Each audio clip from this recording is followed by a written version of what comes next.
UQ Gelge Village, also known as UQ Katok Gelge Village, in some sources is a roadside village in Inegal district of Bursa. Nowadays, the village is abandoned and only the workers working on the construction of the Bursa-Eskir Road are staying in the village. Its original name is Mesit 1. There are 12 other villages named Mesit, and they are called Mesits. The distance between each mesit is about 6 to 7 kilometers. There are small structures. Since 2003, there have been many rumors about the village of UQ Gelge, which has not had a healthy structure and a stable inhabitant. Some say that there are too many wild animals around the village. Some say that the village has suffered too many earthquakes due to road works. Some say that other beings have caused all these. No male children were born in the village for many years. Animals were wasted, village cemeteries were dug up, and stones were constantly raining down from the pathways. This file is written by Akhtar, a student of geological engineering at Eskişehir Osman Gazi University. In 2002, I entered the Geological Engineering Department of Eskişehir Osman Gazi University to study at an additional university. I was living in Eskişehir. I had lost my family in a traffic accident when I was a child.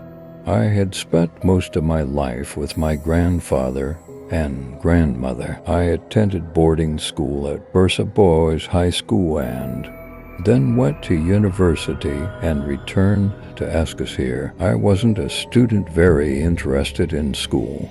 I already had a civil engineering diploma. The only reason I studied geology was to extend to my military service. As I said, I wasn't a student who was very interested in school, and I didn't know much about projects. One day I went to school and they told me that a project was going to be prepared at school. Each student was to research the geological structure of a region, their choice, and collect information. Some students had chosen Eskişehir Inanu. Some students had chosen the thermal springs in Kütahya. Only UQ Katal Village Bursa Negel was left on the list. I had to go there to prepare my project. It would be a nice change, and I hadn't seen Bursa for a long time. I was thinking that I would visit Bursa whenever I found free time and passed by my old school. I went home and started to pack my things. I didn't have a place to stay in the neighborhood, but I knew that there were many buses from Inegal for 2 liras. At that time, the workers working on the road were always going to the construction site with those minibuses. After packing my things, I left the house and got in the car to Bursa. The semester break hadn't started yet. I had to prepare this assignment before the break. My mind was at ease. I was earlier than I should have been, and I was planning to finish the assignment comfortably. It was snowing in flakes. Those who know Eskişehir know how cold it is. The bus I was on was actually from Istanbul and was supposed to pick up the main passengers from Bursa Garage. People on the bus besides me, and they got off the bus and went home in some districts of Eskişehir before they reached Inegal. The bus driver and I were left. I moved towards the front seats and said, "The snow is really bad. Will we be able to continue?" I asked. He said, "It's hard, brother, but we will try. Maybe it will stop." 15 to 20 minutes passed, and the snowfall was getting heavier as we drove towards Bursa. The bus driver realized that he couldn't go any further. "We can't pull the car to the right Let's go back to Eskahir. There was not much left to Inegel. Where are we right now? I asked him. Meset 1, UQ Gilge village, he said. Okay, I'll get off here, I said. He said, brother, what are you going to do on the streets in the snow? At that time I was a little more crazy, a little more thrill-seeking person. I wasn't going to listen to the driver, of course. I said, we'll stay in a house as guests of God. The bus driver turned the bus back and let me off. I was about to start walking towards the path of the village when he called me from behind. Look, brother, they don't say good things about this village. Be careful. Before I could ask how, the bus driver kept driving. He disappeared from sight.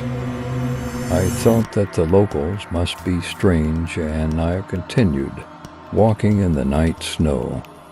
My phone battery was almost dead, and the weather was really cold. It was around 9 or 10 o'clock. There was not much distance left to the village anyway. The bags weighed a lot. Books, clothes were piled on top of each other, especially with the snow on top of it. I was exhausted. Eventually, I reached the village. There were probably 2 to 5 households. Some of the houses were in such a dilapidated state that one could not sit in them. I walked towards the village cafe, and most of the people in the village were of high age. They seemed to be sitting in the cafe and chatting, but as I walked up to them, they all fell silent and started to watch me. Not even a peep was heard. I said, "Salam alaikum." They didn't take my greeting, they just nodded their heads. One of them, who was a little older, "What's the matter, son? Have you lost your way?" They said I was a student and I was in this village for a project assignment. They were looking at my bag. "What's in that bag?" they asked. I said, "Camera, books, notebooks, meters, etc." They were looking at me from head to toe. I was actually uncomfortable. I was expecting a warmer local. "If you allow me, I will stay in the village for 3 to 4 days," I said. They seemed a little upset by this, but they didn't make a sound. In the evening they left. In the villages, the coffee houses were the last to close. When the last person to sit down got up, the village coffee house owner arranged a mattress and a pillow for me inside. He locked a safe in front of my eyes without hesitation, took all the money, and treated me as if I was a thief. There was indeed something different about the people of the village. He said the coffee opens early in the morning, so you should wake up after closing the door. I said, yes, of course. I didn't like the people in this village.